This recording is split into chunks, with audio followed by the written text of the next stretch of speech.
the results we had in the past years about railway, of course, that's supposed to be the topic of today, but especially when we talk about those annoying customers that we would like to move. And that's annoying because they're actually very annoying once we start modeling them, but of course we love them because we're one of them. And what I'm gonna talk about today, it's mostly some small introduction. I suppose I need to do that to make the setting clear. And then I would go through three main parts, which have to do with optimization, modeling, and living lab experiments, so somehow realize what the ideas would tell us in the models, and then allow to conclude a bit. So it's kind of a tour d'horizon, it's kind of a landscape of what we did and what is there still to be done. I mean, I suppose that's especially interesting for researchers that are still actively looking for things to do and problems to solve with their creative energy. So I'm a professor in Switzerland. It's a nice place in the middle of Europe, in the Alps. It's one of the best places regarding railways. I mean, you can see beautiful railway lines here in the middle of mountains, tunnels, bridges, a lot of tourism, a lot of very good public transport. The picture on the right that come from the Dutch railways, actually, it's a comparison of many operators across Europe and beyond. And you see that Switzerland, the red dot at the very far right, has a very good punctuality. I suppose that's not very surprising, like Swiss punctuality is rather well known, but it does this with an utilization rate of the network, which is just unimaginable in the other countries, like 30% more than anybody else. And so for that sense, you can imagine the country is completely railway enthusiastic, so it's one of the best places to do research in Switzerland. And that's what I thought, let's say, when I got up this job here in this university. But actually, it's almost also the opposite. I mean, it's one of the worst places to do research for the very same reasons. I mean, on the left, you have a geography that doesn't really help you. So you have mountains everywhere. You need to make tunnels, which are terribly expensive, bridges, which are terribly long to build and inflexible and need to be protecting the landscape, not destroying it. So you see there is a single track, so a lot of infrastructure has to be really scarce because just it's too expensive or too complicated to make it much more. And on the other side, the red dot, which is so far away from anybody else, means it's almost impossible to improve. So it's basically impossible to improve punctuality from 96.5% or so, maybe now it's a bit higher. But I mean, let's say the last marginal bits are pretty much impossible steps. And on the horizontal axis, moving more to the right is pretty much impossible. Let's say we have no other option anywhere else in the world that has similar values. Now, even worse is that the future will become even more public transport oriented. So this picture, which I took the freedom not to translate, come from the federal offices of the government, and describe that the public transport, so this kind of dark green blob, would increase by 50%, 50, from 2010 to 2040. Of course, this was before COVID, before a lot of things, but still, let's say they expect a massive growth that it's pretty much unimaginable to put in the network as is. And that's where the interesting bit comes, right? So you have something which is very good, but you have to improve even further. And one key possibility to do so is to use intelligence, right? So to planning resource intelligently, planning and controlling, to adjust to rapid variations by controlling rather than by building new resources. I mean, building a new tunnel costs maybe 10 years time on top of all the money. So it's not really something you can do today for tomorrow, which means we push complexity to models, mathematical models that we are doing a lot in the university as well as with the companies that are running the network. In general, most of those problems are scheduling problems. We need to understand how to use a resource over time and space with a lot of very strange extension, and some of them we will discuss today. And as you saw, the growth, basically we need to accept the passengers. I mean, we need to design our system for the passengers. If we just make a system for the operators to run as many trains as possible, but as empty as possible, it would be somehow simple. But we really need to include passengers in this picture, in this challenge. Now, the main assumption here is that we could control traffic, either planning or in real time. So I just quickly show what it is about. I suppose for railway application section, that's not terribly new, but the idea is that we have a traffic state on a network. We can decide what to do. We can decide whether a yellow train should go first or a blue train should go first. In this case, I have an overtaking possibility. Now, here I have two choices. I can, in theory, simulate them or evaluate them in whatever language or system I want. I can compute the delay or some performance factor of each choice, and then choose the one with the best performance. In this case, the smallest delay, probably the one on the right. Now, if I do this for all trains and fast enough to be applied, I can actually control my traffic, including uncertainty in my operations. That's rather complicated, though it showed to be possible. This is a network in the Netherlands where I used to work at the time. Basically, we could show that over complicated infrastructure, we can actually control the traffic relatively well. Here you see 4 colors. Green is optimized. Blue is first in, first out, which is somehow second best. Red is the rules, pretty much reality. And black is keeping the timetable order, so not reacting at all. And here you see a distribution of delay probability, so that the horizontal axis in the histogram is how much delay, which basically tells you that if you go from black to red to blue to green, things move to the left, so the average delay decreases. Also, things get sharper, so the variation in delays gets smaller, so your network is actually much more controllable.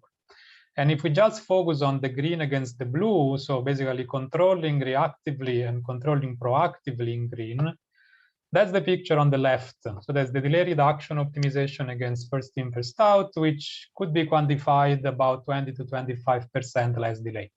So that's what somehow makes us happy and hopeful that we could actually accept the challenges of the future. Now, railway traffic management is a relatively young field, but very active. Here I made a graphical literature review for those of you that are too busy reading all the papers. So you see things that are relatively industrial, so we know those work. We just need to put them there in practice and they would work. Some are very theoretical, so we scientists are very happy. We can write completely beautiful papers. Some of the things are somehow clear. I mean, we know enough, let's say. Some others are pretty much unknown or relatively not so known topics. And among all those, I would focus today in the demand interaction, which here you see overlaps a bit with artificial intelligence, reinforcement learning, data-driven, because demand needs a lot of data to be described, and connects to integrated model, because of course you need to integrate not only the demand, but also the operation. So that will be the focus of today. And that brings me to a first deep dive into optimization, which builds on some papers. I would refer to some of them, but I just want to give you a gist of the papers, not go through all the details of all the equations that we use. I suppose that's much too detailed. Now, I start with considering passengers. So passengers typically want to go somewhere. If I assume I can know where they want to go and how they want to move, then I have a prescriptive route choice. In a sense, I can control them completely in their route. This is not really the case for many railways, but it is the case for some, for instance, the high-speed lines, where you have a ticket-bound seating. So basically, you can only take a specific train. In that sense, you force a specific route from the user. The same applies to airlines, for instance. Now, in this case, when I can control my passenger completely, the problem is still very complicated. So basically, given a supply, which is my network, which is how I run my services, I have to adjust things. That's my control target. So I have to adjust departure times, for instance, arrival and orders. Those are my links in a network, and the passengers are using those links. And this makes me think of this picture on the right. That's a screenshot from Harry Potter. Basically, people are taking staircases, but those staircases are actually moving. Here is the same problem. I mean, my staircases is my supply that I can actually change, and people are on board. So the first thing is that it's somehow a bit of magic. Second thing is very confusing for people to not know what to do. And in this case, I have to adjust the flow of people, knowing that the people know that things have been changing in the supply. Also, I have to tell people what is actually happening and to bring in information over not only a network. I mean, this network of Tokyo is already complex enough, but a network that is changing in reaction of other stakeholders, it's even more complicated. So I need to solve at least those three problems: how to define the supply, how to understand what is the best routing, and how to communicate this to my users. One thing is to divide hierarchically, so separate the problem somehow artificially. And this is somehow possible. I just post-process a solution. Another one, it's a bit more intriguing, in which you basically give both problems the same importance. Then the problem is the iteration, the coordination, the convergence of a solution that actually makes sense between the two problems. I will, of course, look a bit more to both, especially the second one. Now, if I identify a set of assumptions which are strong, I have to assume, so knowing passengers completely, so demand per time, origin, destination, assuming that the routing of passenger is fixed based on a function that can be computed, the shortest travel time, and the vehicles have infinite passenger capacity, which is also false, I completely agree, then it's possible to solve this problem relatively simply. Let's say it's a minimum cost flow problem where the schedule is itself a variable. So I have a B-level problem where I can actually solve and tackle my problem. And here we did some research already some years ago for a very similar network, again in the Netherlands. You see on the right the map of services. So you see it's actually competing to go somewhere and change or rather wait for a direct services. Putting on board of this network some ODI flows. Here you see an origin destination matrix with these colors. Then we could identify the flow per link. So here you see some links which are thick, so a lot of people, some links which are very thin, so very little people. And now I can basically include these flows and the reaction in my delay minimization. And here you see that the flows which are thick, so a lot, but also yellow or red. So yellow means not so much delay, red means a lot of delay, green means, of course, no delay. So I would like to have very small red flows, very thick green, or if not possible, very thick yellow. So in a sense, this is a possible solution. And by doing this, what I'm doing, I'm actually playing a bit with transfers. So I can delay trains instead of delaying the passengers. And by doing this, I can achieve a shorter travel time, let's say 10% or so. And I know that I'm not too far away from the optimal solution. The optimal solution is extremely complicated to find in this case. But then if I go back to my outline, I'm ready to propose you the next step, which is how to model the interactions between those players. So how to model the fact that people are deciding based on others people's decision, which is based on others people's decision.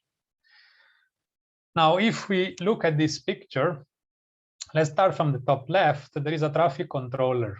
This person, let's say, has the goal to schedule train, so to control traffic, in an infrastructure taking into account the number of passengers. On the right, a traveler wants to arrive home as fast as possible, and knowing what the schedule would be, they choose some specific services, which basically goes to have some specific flow or loading rate, let's say, on some vehicles, which then changes again what the traffic controller would do. And then again and again. So in a sense, it's a kind of a cyclic relation. And in some cases, we have a set of solutions. So mathematically, you can model this that's described in a paper. But what I would like to tell you is that basically you can optimize everything, looking for the system optimum. That's not easy to solve. You can minimize delay and assume that passenger will react to this. That's kind of a game theoretical approach. A Nash equilibrium can be found. One of the two players can be assumed to follow a specific behavior. And then you have a Stackelberg game or an inverse Stackelberg game. For instance, if I assume that people follow the timetable order or they minimize their travel time purely, then I can model their reaction. Or if the travelers assume that the traffic controller minimizes nothing, just keeps the timetable order, then it's easier. So all those solutions actually exist in real life. and we can study them. They're quite complicated to analyze. So in this picture, you see some of those analyses in realized travel time, which is basically the performance on the horizontal axis, and the amount of transfers, which is also in the color. And the bubbles basically tell you how many passengers. So you have many, many different groups of passengers. Now, this would be the timetable solution with full information. So you see somebody has travel time up to 3,000, 1 hour, and up to 2 connections. If you would have optimized solution, then you would have things moving to the left. So with travel time less, so people will travel faster, and with less connection. So people are actually boarding only the right trains to go to their destination and not just spending time transferring. People typically like this. But if I don't tell people that everything that is going on, the same people, what I see is that those blobs, so these passengers actually move down, so they transfer less because they're more risk averse, because transfer can be actually tricky. And everything goes back to the right. So actually they pay this by having longer travel times. So basically this is only by changing what people know of each other. So there is really a lot of information that is so important in deciding the performance of the system. Now I go back to my big picture and I go on a bit more complex route choice models. So for instance, if I have selfish route choice, so not system optimum or random route choice. This is pretty much ongoing work, and I have to credit Xiaojie, which is also known to the RAS community, as she got the RAS student paper award some years ago. And here I report really ongoing research. So I'm just would like to tell you that we can consider complex choices of passengers based on random utility models. So people choose randomly on a set of paths proportionate to a utility which is assumed. And the good news is that this means that people use a lot of paths. The bad news is that it's very difficult to tell you exactly what's going on because you have so many effects overlap to each other. So we could study how many paths we have to consider. Let's say typically, in this case, we consider 5 up to 10, and then the results, which are here in this picture below. You could see that by optimizing, we'd actually reduce the amount of stranded passengers because we could model better alternative flows and alternative direction of using a network. This is a very non-linear problem, so we had to basically put together a lot of simplifications, basically. So if I would like to just summarize a bit on this, we can say that optimization can solve the problems if we're able to describe how the users move and how the operators should move. On the one hand, the operators need to react to a user behavior, either expected or whatever it is. So how to expect, what to expect the users will do. The user might choose the best, that's typically the best, right, the shortest, but that's very non-stable. So then you start having a lot of these tricks. If you spread people over multiple choices, then the solution is a bit worse, but it's actually a bit more stable algorithmically. Also, the users need to have those available routes. So typically you take the shortest one when it's easy. When it's complicated, you need to communicate all of them. If you ask your favorite routing agency, I don't know, like Google Maps or so, you got 2, 3 options. I mean, there are probably millions of options. Those 3 are those ones that somebody believes are the most interesting for you. So how to filter this complexity is not an easy problem at all. And it's very important in performance and stability of the entire business. Now I go back to my big picture and I discuss one item, which is crowding.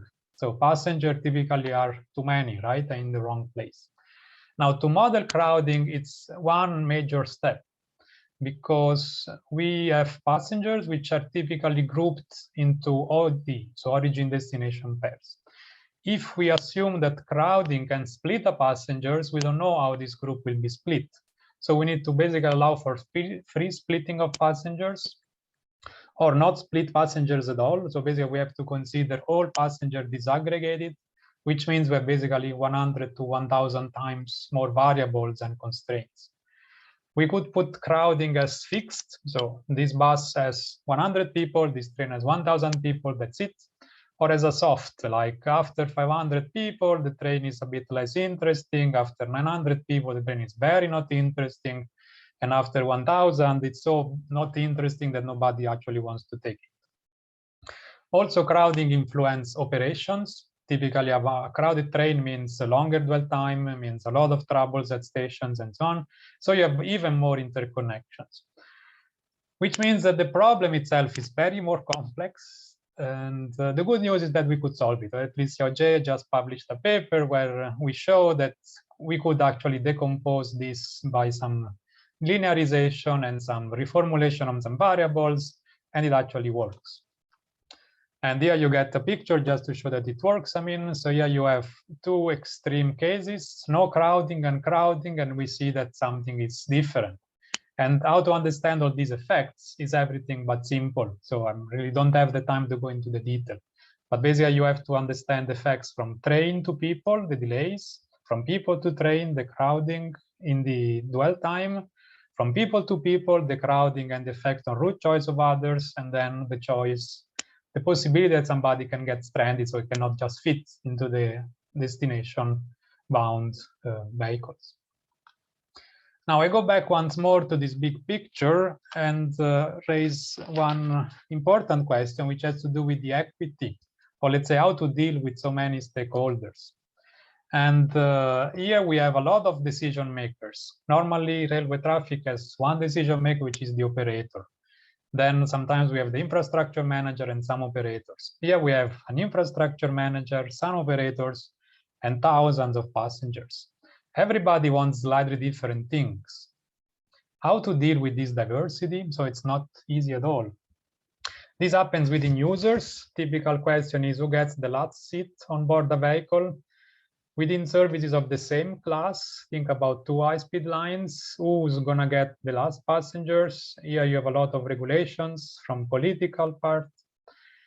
You also have competition, let's say, and conflicts between services of different classes. Typically, is a high-speed line against a local train or a freight train against a passenger train.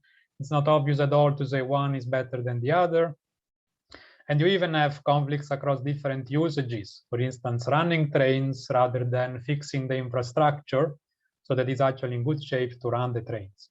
In some countries, competition is a bit stronger. Here you see a picture in the UK where companies are reported, let's say, are punished or improving based on their performance, and they have to somehow take care of these conflicting goals at a governmental scale, let's say.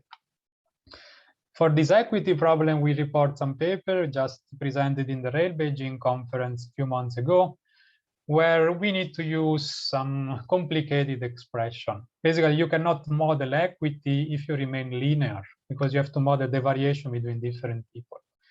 Here you see two approaches. One is the maximum deviation, one is the Gini coefficient. And we describe this equity in curves. So the curves basically report how many people are much better off than others. If everybody's the same, then it would be a 45-degree line. And you might have curves like this, in which basically many people are somehow the same, and then somebody's much worse off. Or curves like to the right, where this is actually the opposite. Let's say that basically you have a lot of people which have nothing, and then a lot of people that go up.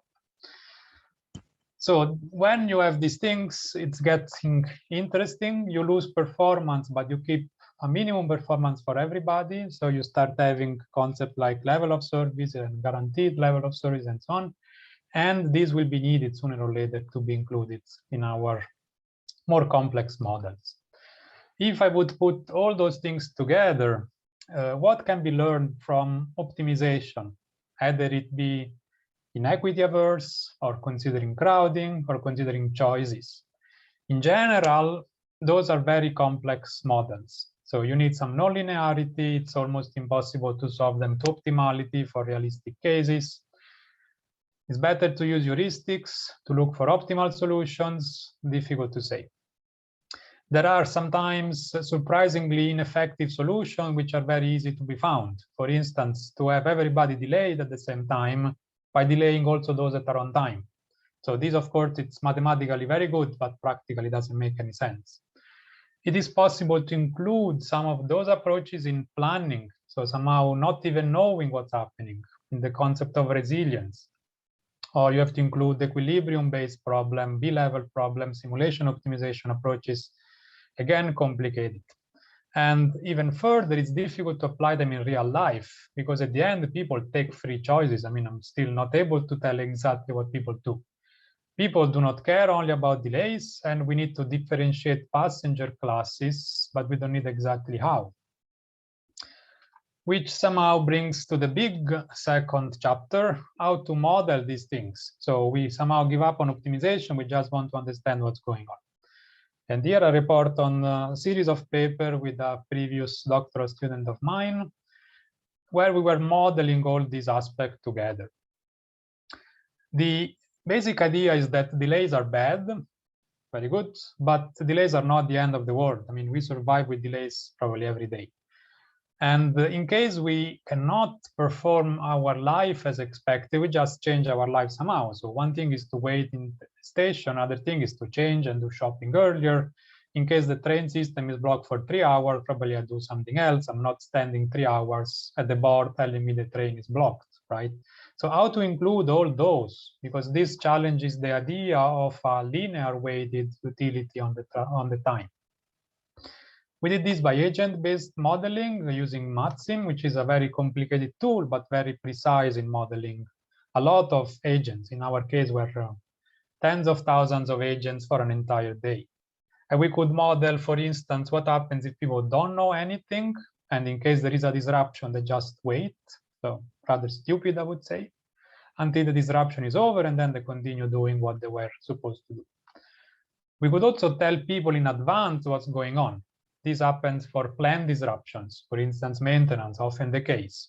If I know the train don't run, for instance, I don't even take the train in the morning, I go by bike to office, or I stay home even. Or I know and I take a completely different route. So this is kind of the best possible reaction. It's an advanced information, which is most of the cases impossible because disruption happen, let's say, unexpectedly. We can also make a realistic halfway, let's say, in which whenever I know something is going wrong, I tell everybody. And then I reschedule or I replan the activities of everybody. So not only which route they take in the public transport network, but also which mode they take and whether they want to change their activity. Maybe they stay a bit longer at work and then they travel later. Now, we could evaluate this in the network of Zurich. Here you see a bit of the complexity of the public transport when one major station is completely closed.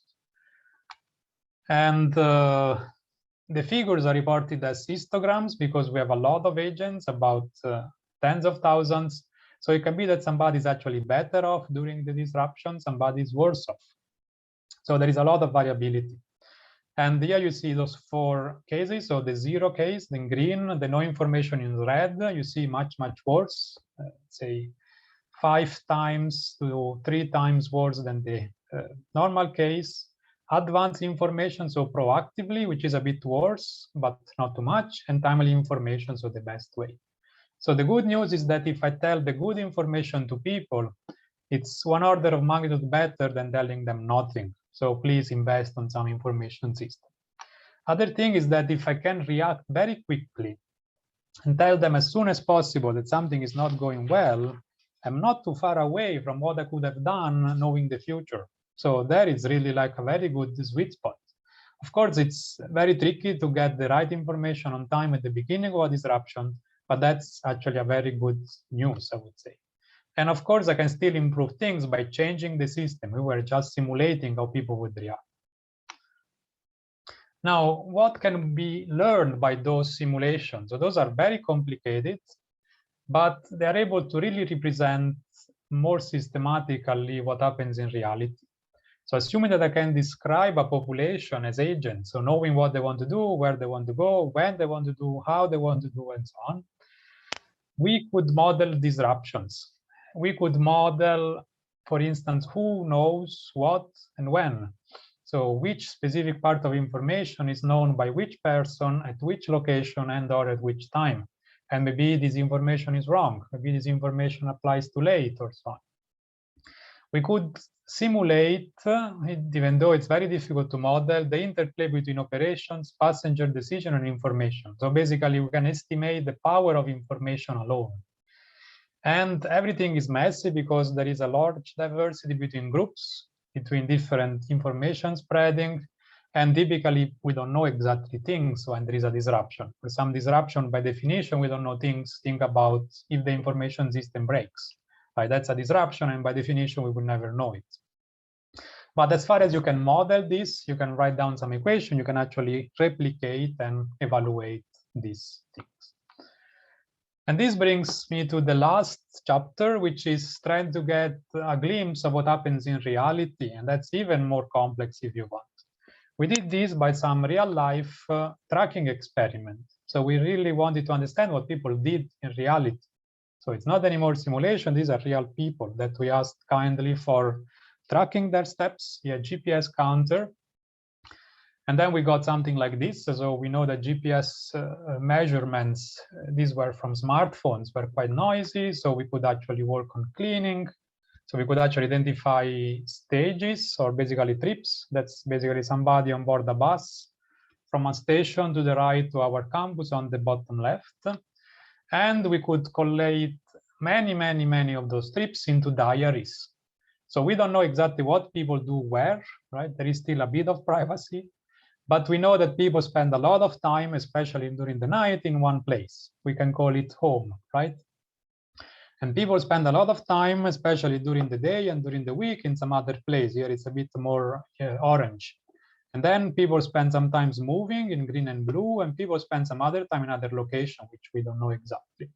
So by knowing this diary, we can actually understand a lot of what's going on in the choices of people.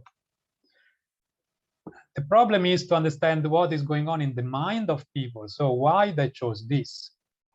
So we have to understand what were the other options available to people. That's a relatively annoying problem that cannot be solved per se. Basically, it's an ill-posed problem to understand what is in the choice set of people.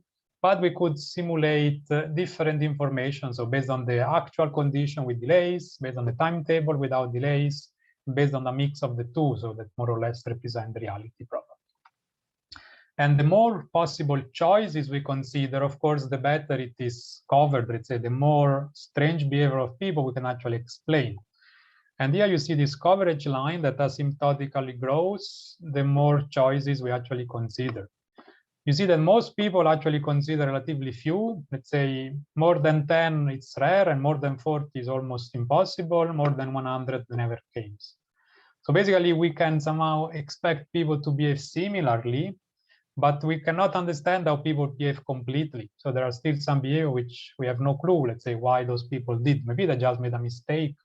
Maybe they wanted to take a bus ride because they're friend of the driver. I mean, I have no clue. We only know what happened.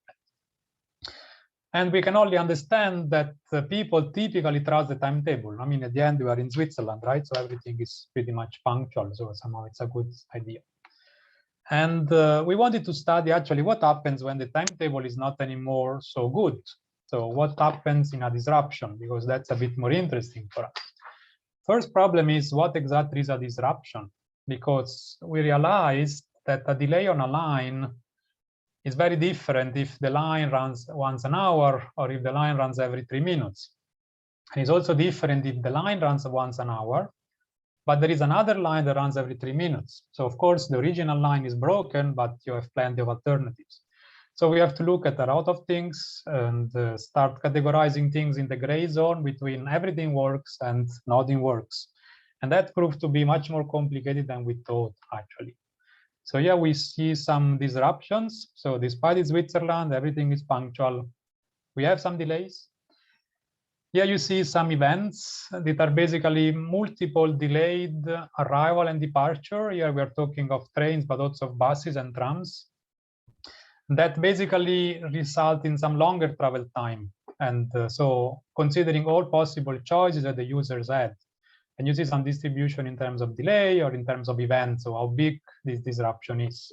So if you have a very big station destroyed, you have all the departure which are canceled, so you are probably at the very right end of this. You also see that some locations are more critical. Those are the bigger stations where more things can happen and where people can actually be more annoyed. On the other hand, those big stations have also a lot of alternative services. So we see both effects there. We had to look at some of these features to understand. So to understand exactly what's going on, we looked at some computational analysis of all these data sets. Basically, we could identify what are the main characteristics. So basically, what are the characteristics that the strongest are predicting whether a disruption is a disruption or just some delayed bus, but nobody cares. And there we see some of them. You see there's a lot of them. There's a lot of gray zone here. And we can also see that things are changing. So depending on the amount of frequencies, on the degradation, and so on. So I cannot go too much in detail. We still work on this because there's so much to be learned, but also so difficult to get it out. And we were lucky to get this data set before COVID. We actually studied also how this changed during COVID. That was also quite interesting. But for you, let's say, to summarize, what can be learned by tracking real passengers, in case you wanted to do that yourself? So if we look at GPS only, this gives a trajectory. So it gives time and space. It's very difficult to understand what exactly was in the mind of people at the time. We could study regularities, so what people do every day, and once they do something different, that at least something interesting to study, right? We could understand what information is beyond the choice sets to estimate what was the information that passengers most likely used. Most likely because we don't know at the end. We could understand if people take different choices in disturbed condition than not. We saw that, let's say, if delays are small, people are somehow sticking to their decision. If delays are a bit larger, people suddenly take a better choice, probably because they checked online what is the best routing alternative. We could actually study people, so supervise and tell people, can you tell me what you were thinking of? But that typically doesn't work in behavioral sciences. And of course, we can improve the data to get something more out of it. Now, to conclude this talk, what is it that I would like you to take with you? So, in a sense, managing passenger is not easy. So passengers are somehow annoying for the operators, annoying for the modelers, but it's definitely needed. So there's no way you can actually think about 2050 and ignore them. Most of the realistic things we know about passengers are very annoying mathematically. So the question is better to have a good solution to an approximate problem or an optimal solution to the wrong problem? So there you have the difference between engineers and mathematicians, probably.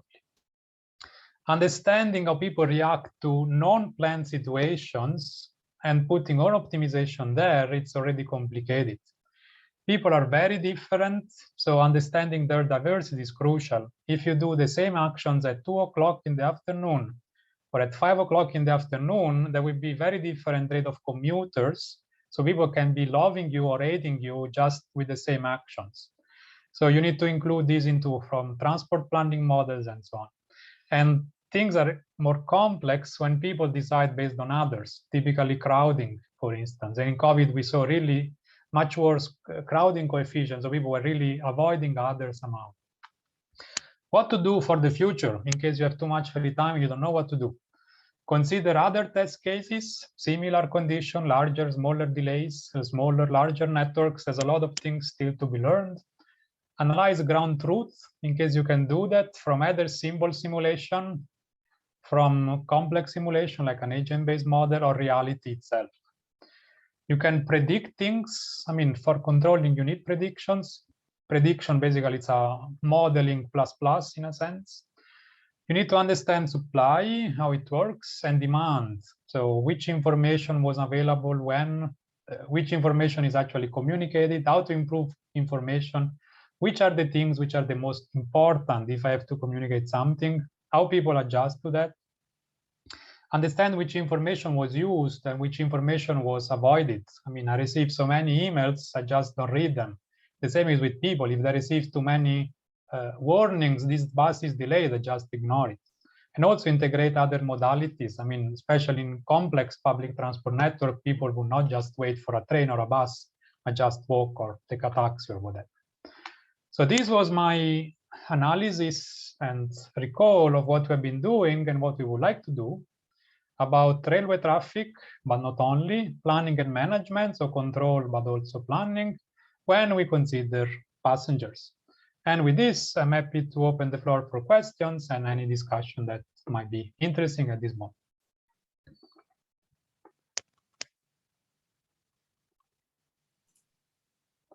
Okay, great. Oh, thank you so much, Francesco, for a super interesting talk, and actually on a quite a challenging topic.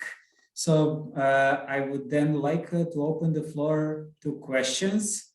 Oh, there is one first already in the chat, more on a technical note about the visualizations that you had very early in the presentation.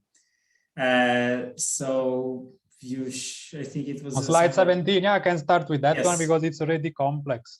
I mean, let's say you might have seen that I started the talk with tables, and then little by little I didn't know anymore how to present data, because when you have, let's say, I don't know, 10,000 passengers, each of them wants to go somewhere else.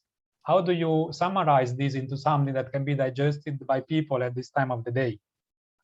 So the specific visualization there was actually the flows of people over a network. So if I'm not wrong, was this slide. So on the left, what you see, it's actually just pure sugar for your eyes, because this information for this is just a circlize in R that basically just reports a matrix. And this is a bit more sophisticated post-processing of the data that we used based on some graph library. So let's say you can do good things, and if you want to communicate this to policymakers, probably these fancy colors are very useful. If you want to write a paper, maybe you also need to understand things. And then these pictures are actually very useful because they can give you a glimpse of what's going on. I mean, when we were doing the agent-based model, there were so many different agents that we don't know anymore if what happens is correct or what else. I mean, right? So you have to understand to do some kind of debugging, and then this picture could actually be useful in that sense. Okay, and jumping to the second part and disruptions, there is an interesting question from Thomas Graffanino. It's about the duration of disruption. Is that something that you have considered to be known? Yeah, the question is very smart, because that's one of the problem, let's say. So what we did in this study, we knew the disruption end and the disruption start, and also all the services running. So in this no information, but also the advanced information and the timely information, so the last one is probably the most relevant one, people know when the disruption ends, which means that you have three groups of people. You have the unlucky ones somehow that are here when the things break. Then you have the steady state that basically just follow the plan. Then you have the last bit of people that the disruption ending time that have the dilemma whether they rather wait for the original services to run or they take the disrupted services to go somewhere else, typically with less performance. So in this analysis, we did a no, and we communicated to people the disruption ending time. We also did another study in which the disruption ending time was not known. So we were basically telling them it's going to last 10 minutes, but then it was lasting half an hour, or it was lasting half an hour, but actually we tell them it was lasting forever. And when was the gap between kind of the steady state and the captive people, let's say, that would rather know that disruption ends? And this has to do mostly with transfer. So basically, you don't want to take a transfer that is going to be missed or very wrong. So basically, you could actually divide these into some phases or transitions, and we could actually study. The full information of a disruption is typically not existing. So these are still a bit, let's say, can I say, exercises of imagination compared to real life. Okay, and staying in the same realm of predicting the duration of a disruption, what would you then say would be better for a system? To have over-enthusiastic but short prediction, or overly conservative that overshoots the actual duration? Yeah, that's a good question. Let's say that's to do with two aspects, I would say. So on the one hand, things always go a bit worse than you expect, right? So you rather be a bit more pessimistic. And typically people are more happy when you're told some bad news, which doesn't come up, rather than if they are told the good news, which is not happening. So let's say we have different slope of happiness to not correct communication. On the other hand, let's say it's difficult per se to communicate, to know the disruption ending time. So it's totally fine to tell them, we can tell you later. That's also another possibility. What I liked about the Swiss system is they tell you sometimes we don't know the delay. Now in Italy, this means, okay, you're gonna remain there for the next 3 months. In Switzerland, this means we don't know the delay. So 30 seconds later, they actually show a number, which maybe is 2 minutes. Right? So I mean, that's also how the passenger filter the information they're given. If the operator would give substantially wrong predictions, people will not believe it anymore. I mean, I'm basically back to this loop, right? So if I don't believe what the other person tells me, I just do whatever is in my mind. So in a sense, the operator has to be correct, but also somehow realistic or fair. And in this sense, it's the best is to be, let's say, correct for what is possible. The user will filter that sooner or later. For disruptions, typically users cannot make a statistical learning because are rare. Delays are typically common, so people can tell you, look, this train was delayed 5 minutes, trust me, it's gonna arrive half an hour late. Right, so people, commuters especially, are typically smarter than the prognostics of an operator. And the prediction of a disruption duration is something very sophisticated. Thanks, Thomas, for raising this. And that is crucial, because if I don't know when the disruption will end, I can assume it lasts forever, which basically I'm telling to a lot of people to be very pessimistic, so to be overly pessimistic. And the big picture of public transport will, of course, suffer from this, because I'm somehow shooting on my foot, right? I mean, I'm telling people, look, my system is unreliable, while it's unreliable 1 day out of 200 or so. So it's a tricky question to understand exactly what to say, assuming you have a choice. I suppose people now don't have a choice. They just communicate. When they have information, they communicate it plus some safety margin or so.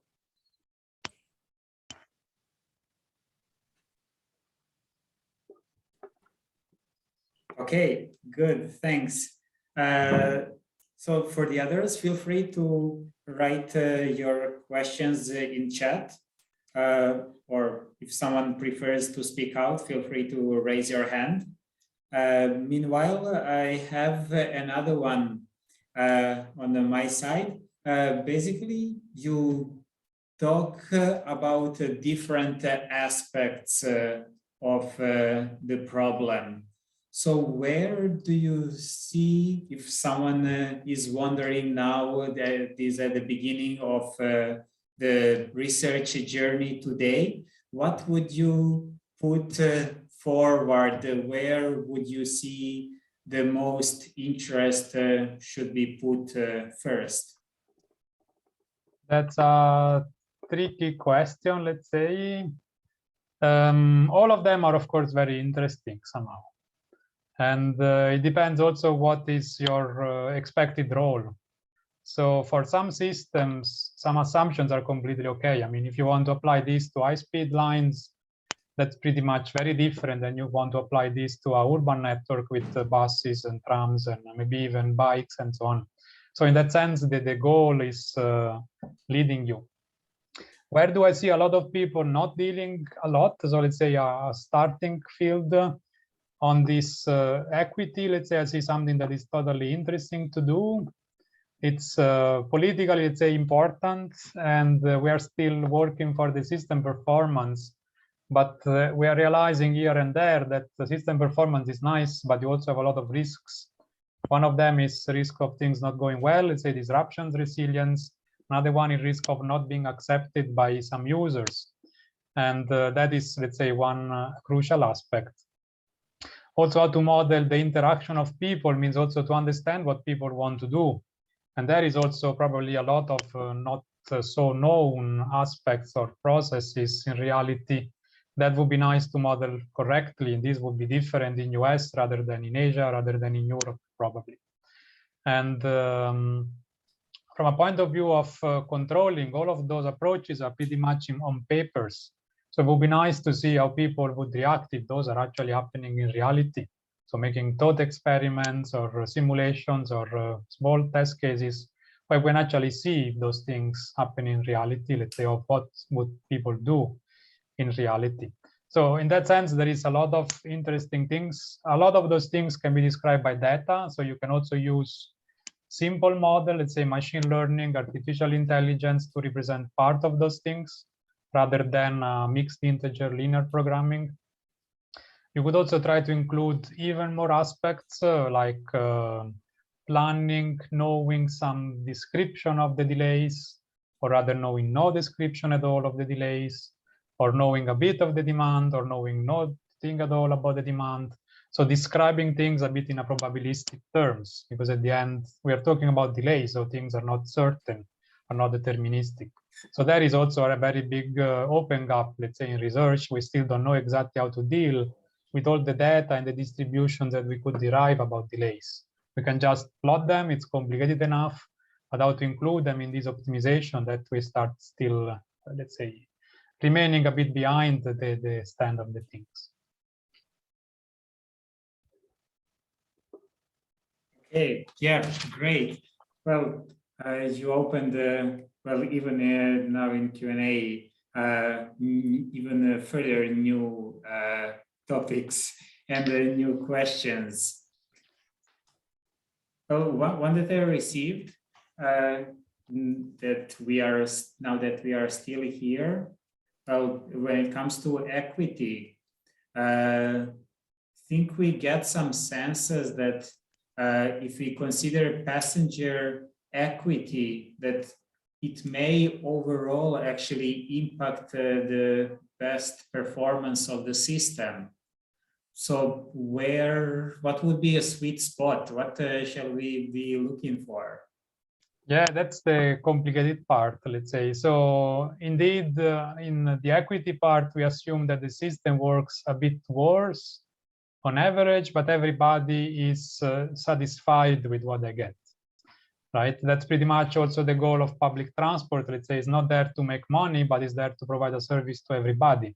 So in a sense, that's why equity and public transport somehow are very close to each other. At the end, it's a very political question. What do you want to accept? Whether you want to use a system per se, so for the performance it gives, or you have multiple users and each of them need to be protected in their way. And the problem is that you lose some performance in similar transport system, for instance, airlines.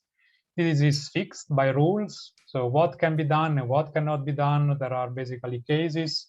In some railway companies, this is also fixed by rules. I mean, depending on the deregulation system, you might have that a company is actually liable if it's delaying somebody else, so you would need some money back. But if there is a substantial delay happening all the times, then you can start going to the judge. So those are tricky things. Of course, we are just optimizing here. We're just playing a bit with numbers. But when you implement something that systematically delays freight trains, for instance, because they're slow or because they accelerate slower than a passenger train. I mean, of course, passenger trains are important and freight trains are also important. From a monetary point of view, there might be freight trains which are worth tens of millions of dollars, euro, whatever you want. And the passenger train, maybe it's empty, full of, empty, let's say, with a few students or a few nerds, let's say, are going around. So it's very tricky to understand exactly how to balance the two. And it depends really a lot. So if you take the same train 3 hours later in peak hour, it would be completely opposite equation. So there, let's say, if you want support, public acceptance from an authority, you will need to be able to include this at some level at some time. So you will need to be able to trade off some performance for acceptability somehow into a bigger system, a bigger societal system. Okay, yes. Well, there are no easy questions and not neither easy answers. I could imagine it may be different if those students are running for an exam. That may even complicate it further. True. Okay. And now probably you can even include the fact that people can also not travel at all, right? I mean, we can have things virtually. So if people are delayed, but they know that they are delayed, maybe their value of time is not even so relevant because they could not have moved at all. So, I mean, let's say it's very tricky when you start putting all the details together, and a harsh solution from an optimization model can sometimes lead to a completely wrong, let's say, picture.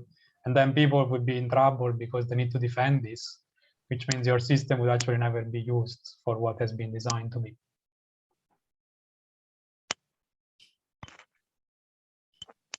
Okay, good, thanks.